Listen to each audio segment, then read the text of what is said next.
প্রতিদিন সকালে 7:30 থেকে 8টার মধ্যে ছেলের স্কুলে লাঞ্চ গুছিয়ে দিতে হয়, তাই আমাকে ভোর 6টার মধ্যে উঠে পড়তে হয়। এখন শ্রিয়নও প্রতিদিন ভোরে উঠে যাচ্ছে। নমস্কার, আমি অনিতা চলে এসেছি একটা নতুন ভিডিও নিয়ে। আজকে টিফিনে বানিয়েছিলাম লুচি আর আলু ভাজা। বেশিরভাগ দিন আমি আলু ভাজা দিই, কারণ এটা ছেলের খুব পছন্দের আর আমারও করতে খুব সুবিধা হয়। এদিকে আমি লুচিগুলো ভাজতে শুরু করলাম আর শ্রিয়নকে একটা লুচি আর একটু আলু ভাজা দিয়ে বসিয়ে দিলাম, তাহলে ও চুপচাপ খাবে, কোনো ডিস্টার্ব করবে না। বড় ছেলে পুরো রেডি হয়ে গেছে স্কুল ড্রেস পরে। এবার এসে বলছে, মা আমাকে লুচি বেলতে দাও, আমি লুচি বেলবো। ওকে একটা বেলতে দিলাম, এমন লুচি বেললো, সে লুচি আর ভাজা গেল না।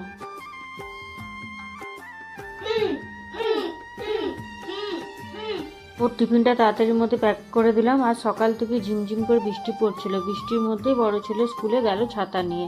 আজ স্কুলের ট্রিপ ছিল, তাই আগে থেকে ওর ব্যাগে একটা রেনকোট আর কটা চিপসের প্যাকেট দিয়ে দিয়েছিলাম। ছেলে স্কুল যাওয়ার পর দুপুরে রান্না শুরু করলাম। আজ রান্না করলাম পুঁই শাক, বেগুন, আলু আর গাজর দিয়ে একটা পাঁচমিশালি সবজি। সবজিতে শেষে একটু গরম মশলা আর ঘি দিয়ে দিয়েছিলাম, আর দিলাম একটু ভাজা বড়ি, তাই স্বাদটা আরও সুন্দর হয়েছিল। এরই মাঝে বরের কতগুলো পার্সেল এলো। পার্সেলগুলো খুলতে বসলাম, যদিও বা পার্সেলগুলোতে আমার একটাও জিনিস ছিল না। সংসার শুধু চার দেয়ালে একটা ঘর নয়, এটা ভালোবাসা, দায়িত্ব, ধৈর্য আর পারস্পরিক বোঝাপড়ার এক সুন্দর বন্ধন। এখানে প্রতিদিনই নতুন নতুন চ্যালেঞ্জ আসে, আবার ছোট ছোট মুহূর্তগুলোই বড় সুখের কারণ হয়ে ওঠে। যে মানুষ নিজের পরিবারের জন্য সময় দেয়, তার কাছে সংসার একটা সবচেয়ে সুন্দর আশ্রয় হয়ে ওঠে। কতগুলো মাখানা ফ্রাই করেছিলাম ঘিয়ের মধ্যে, সেগুলো শ্রিয়নকে একটু দিলাম খেতে, আর আমি নিজেও কিছুটা খেলাম।